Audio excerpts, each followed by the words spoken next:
Hi everyone. In today's tutorial, we are going to connect our IC Markets account to MT5. This is essential for accessing our trading account and starting to trade on the MetaTrader 5 platform. Let's get started on our IC Markets account. We will begin here in the IC Markets dashboard. To connect MetaTrader 5, we just need to click on Accounts on the left side of the dashboard. Once we are there, we will be directed to the Demo Account section. Since we do not have an account yet on MetaTrader and IC Markets, we need to use a demo account. Here, we can immediately see the MT5 option. We just need to click on it and then open a demo account.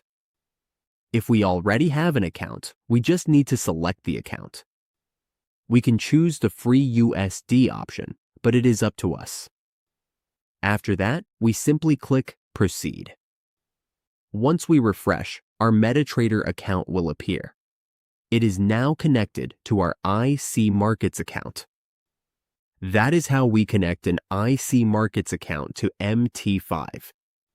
With this simple setup, we can start trading and manage our positions.